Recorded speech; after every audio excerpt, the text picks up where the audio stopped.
السلام علیکم ناظرین، سیرت النبی سیریز کے ساتھ میں ہوں آپ کا میزبان عادل یاسین۔ ایک مرتبہ رسول اللہ صلی اللہ علیہ وسلم اپنے معمول کے مطابق غار حرا میں موجود تھے۔ آپ صلی اللہ علیہ وسلم کے پاس ایک فرشتہ آیا اور اس نے کہا کہ پڑھو، تو آپ صلی اللہ علیہ وسلم نے فرمایا کہ میں پڑھا ہوا نہیں ہوں۔ آپ صلی اللہ علیہ وسلم فرماتے ہیں کہ اس نے مجھے پکڑ کر اتنی زور سے دبوچا کہ میری قوت نچوڑ دی، پھر چھوڑ کر کہا کہ پڑھو، تو میں نے کہا کہ میں پڑھا ہوا نہیں ہوں۔ یہ عمل اس نے 3 مرتبہ دہرایا۔ آخر اس نے مجھے چھوڑ کر کہا اقرأ بسم ربک الذی خلق خلق الانسان من علق اقرأ وربک الاکرم، پڑھو اپنے رب کے نام سے جس نے انسان کو پیدا کیا، انسان کو لوتھڑے سے پیدا کیا، پڑھو اور تمہارا رب نہایت ہی کریم ہے۔ ان آیات کے ساتھ رسول اللہ صلی اللہ علیہ وسلم پلٹے تو آپ صلی اللہ علیہ وسلم کا دل دک دک کر رہا تھا۔ آپ صلی اللہ علیہ وسلم حضرت خدیجہ رضی اللہ عنہا کے پاس تشریف لائے تو آپ صلی اللہ علیہ وسلم نے فرمایا مجھے چادر اڑا دو، مجھے چادر اڑا دو۔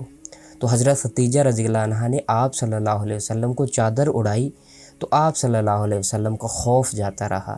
اس کے بعد آپ صلی اللہ علیہ وسلم نے حضرت خدیجہ رضی اللہ عنہا کو واقعے کی اطلاع دی اور فرمایا کہ مجھے کیا ہو گیا ہے، مجھے تو اپنی جان کا خوف لگا ہوا ہے۔ تو یہ وہ موقع تھا جب حضرت خدیجہ رضی اللہ عنہا نے ایک انتہائی وفادار، ایک ہمدرد اور رفیق بیوی ہونے کا حق ادا کیا۔ حضرت خدیجہ رضی اللہ عنہا نے رسول اللہ صلی اللہ علیہ وسلم کی اس پریشانی کے موقع پر فرمایا کہ قطعاً نہیں، اللہ تعالیٰ آپ کو ضائع نہیں کرے گا، اور رسول اللہ صلی اللہ علیہ وسلم کی خوبیاں گنوانا شروع کر دیں۔ آپ صلی اللہ علیہ وسلم صلح رحمی کرتے ہیں، ضعیفوں کا بوجھ اٹھاتے ہیں، مفلسوں کا بندوبست کرتے ہیں، مہمان کی میزبانی کرتے ہیں اور اہل حق کی مدد کرتے ہیں۔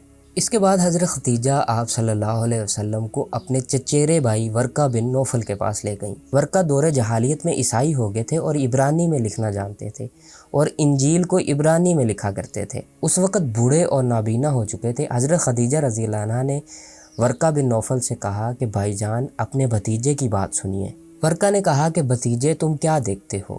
رسول اللہ صلی اللہ علیہ وسلم نے جو کچھ دیکھا تھا وہ بیان فرما دیا۔ اس پر ورقہ نے کہا کہ یہ تو وہی ناموس ہے جو اللہ نے موسیٰ پر نازل کیا تھا۔ کاش میں اس وقت توانا ہوتا، کاش میں اس وقت زندہ ہوتا جب آپ کی قوم آپ کو نکال دے گی۔ رسول اللہ صلی اللہ علیہ وسلم اس بات پر حیران ہوئے تو آپ صلی اللہ علیہ وسلم نے فرمایا اچھا کیا میری قوم مجھے یہاں سے نکال دے گی؟ تو ورقہ نے کہا کہ ہاں، جب بھی کوئی شخص ایسا پیغام لے کر آیا جیسا آپ لے کر آئے ہیں تو اس کی قوم نے اس سے ضرور دشمنی کی۔ اگر میں نے آپ کا زمانہ پایا تو میں آپ کی زبردست مدد کروں گا۔ اس کے بعد ورقہ جلد ہی فوت ہو گئے۔ وحی کی آمد رکنے کے بعد رسول اللہ صلی اللہ علیہ وسلم شدید پریشانی میں رہنے لگے۔ روایت ہے کہ رسول اللہ صلی اللہ علیہ وسلم کو کئی مرتبہ یہ خیال بھی آیا کہ وہ اس پریشانی سے نجات کے لیے ایک پہاڑ پر جائیں اور وہاں سے جا کر آپ کو لڑکا دیں، لیکن جب بھی رسول اللہ صلی اللہ علیہ وسلم اس ارادے سے نکلتے تو جبریل علیہ السلام کو آسمان میں پونج جمائے ہوئے کھڑا ہوا دیکھتے۔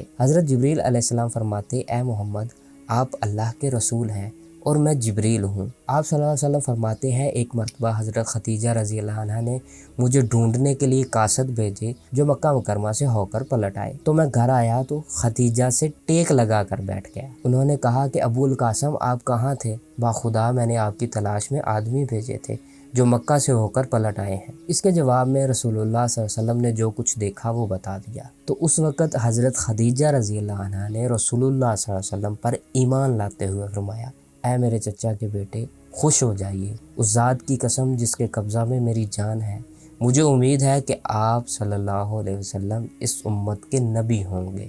اس کے بعد حضرت خدیجہ دوبارہ ورقہ بن نوفل کے پاس گئیں اور انہیں سارا ماجرا سنایا۔ تو ورقہ نے واقعہ سن کر فرمایا قدوس قدوس، یہ وہی ناموس ہے جو اللہ نے موسیٰ پر نازل کیا تھا، یہ اس امت کے نبی ہیں، ان سے کہو کہ ثابت قدم رہیں۔ پھر اس کے بعد رسول اللہ صلی اللہ علیہ وسلم نے غار حرا میں اپنا قیام مکمل کیا اور واپس آ کر ورقہ بن نوفل سے ملاقات کی اور تمام واقعات کی تفصیلات سنائیں۔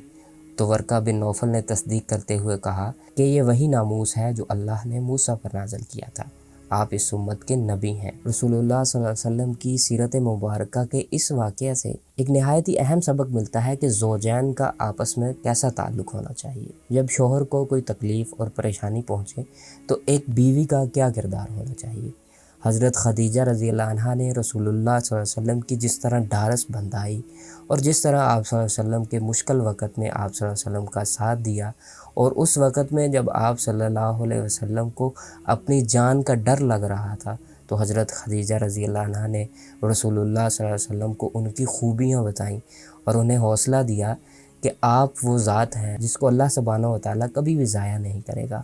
آپ ضرورت مندوں کی مدد کرتے ہیں، محتاجوں کی مدد کرتے ہیں، کمزوروں کا بوجھ اٹھاتے ہیں، ضعیفوں کی مدد کرتے ہیں، مہمانوں کی مہمان نوازی کرتے ہیں، آپ اہل حق کی مدد کرتے ہیں۔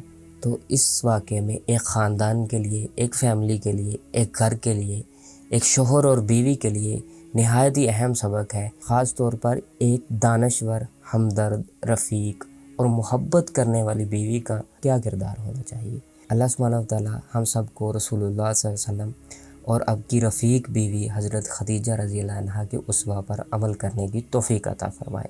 ناظرین، اب تک کے لیے اتنا ہی، ملتے ہیں اگلی ایپیسوڈ میں، تب تک کے لیے اللہ حافظ۔